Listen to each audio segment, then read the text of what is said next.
If you watch my other Rant videos, usually I pick a subject that is a little controversial that focused on a game mechanic that I feel is moderately detrimental to the overall fun of Victoria 3. Yet, today's rant is going to be a little different. It's going to be a lot more saccharine. We're going to approach a subject that a lot of people seem to ask me a lot in the comments whenever I whinge, whine, or whimper. Why do I enjoy Victoria 3? That's a bit of a difficult question for me to answer, so I'm going to have to talk your ear off with a bit of a tangential setup first. I'd be lying to you if I said that I solely enjoyed Victoria 3. Paradox games in general seem to tickle my fancy. Stellaris is one of my all-time favorite Space 4X games, right up there with Sword of the Stars and Master of Orion 2. City Skylines is exceptionally relaxing, and I will gladly unwind playing it while listening to soothing music and drinking something fancy like sparkling wine.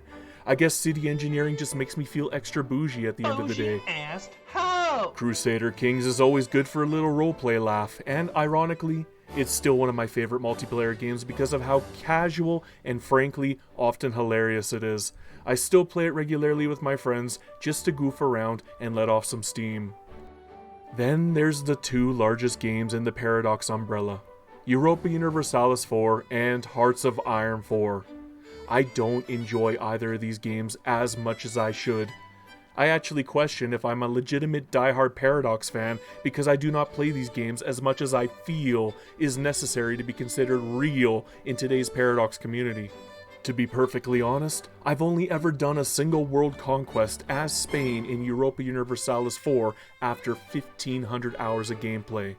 That little achievement took me over 2 weeks to complete. I literally spent the latter half of one of my vacations on the completion of this pinnacle of my EU4 gameplay highlights. However, the rebellions were so numerous and the painstakingly, almost grotesquely long warfare aspects involved disgusted me so much that I honestly haven't played Europa Universalis 4 since. Victoria 3 has that issue in the final 10 years of the game too, but I digress. I loved Europa Universalis 4, but I destroyed it for myself. I try to get back into it every now and then using one of Ludi's videos to do so, but it just doesn't tick the right boxes for me anymore.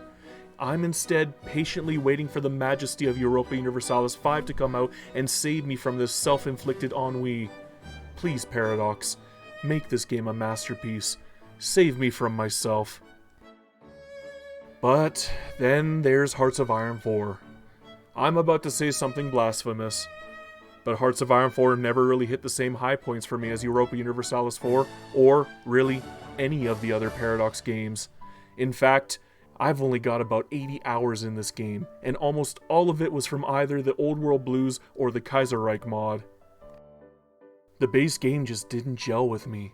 Ironically, despite the fact that I enjoy casual play more than hardcore play, it actually went by too fast. There was no real roleplay aspect to it for me. There was no real growth stage for me. To me, it was just the endgame war from beginning to end. Granted, the war is exceptionally good, and I do wish it was in other games, but it doesn't feel right to me. It's all about feeling, unfortunately. I can't back this up with numbers. In fact, I wouldn't even try, because all I have is a feeling.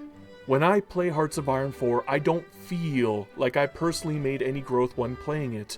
Hearts of Iron 4 doesn't feel like a grand strategy game to me. It feels like a real-time war game to me, like Gettysburg, DEF CON, or Rus.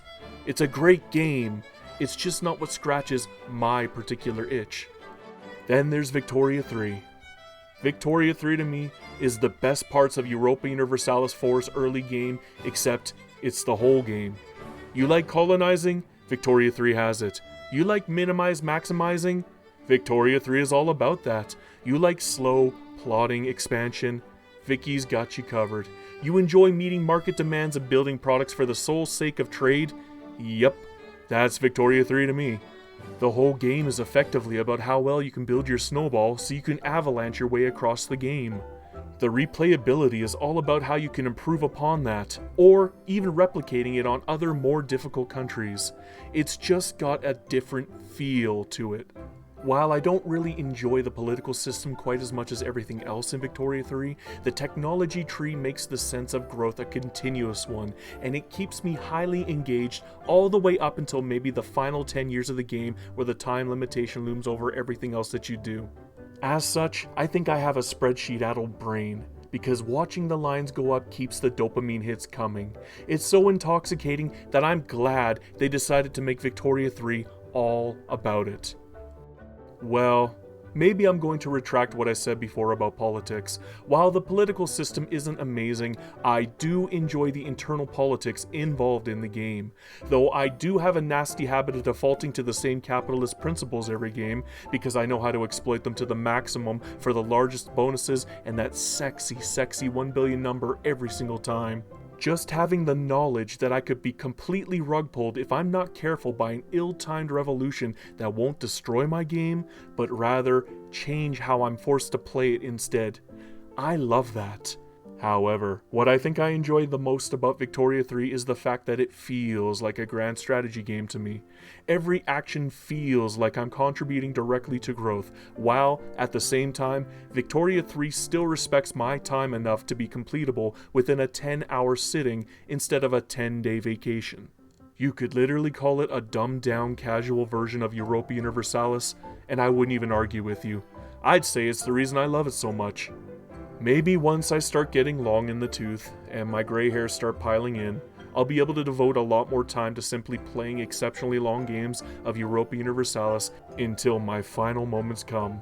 However, when I'm forced to juggle with the rigors of life, family, work, and health, I just appreciate Victoria 3's truncated playthrough time a lot more. Couple that with an exceptional amount of replayability on par with Europa Universalis 4's, and you've got a recipe for addiction that I just can't fight. I need Victoria 3 in my life. It's my number one game. At this point, it's my favorite game. I love it, and I don't think I could live without it. Europa Universalis 5 would have to be the greatest game ever released to even come close to competing with it, let alone replacing Victoria 3 for me. Of course, from what I've been seeing, it just might be able to do that. Paradox really is an amazing company at the end of the day. One day playing Apex Legends reminds me of just how spoiled we truly are in our little Paradox bubble. Anyhow, I had an exceptionally bad day on Friday. I failed miserably to create something I ended up sinking nearly 40 hours into perfecting. It ended up being boring tripe, and I had to scrap the whole thing because of it. So, I really needed to talk about something positive to really help cope with the sense of sunk cost. I just hope that the positivity wasn't too jarring for you. I really do love this game, and I hope you're enjoying Victoria 3 also. Now always remember, Hail Hydra Cat.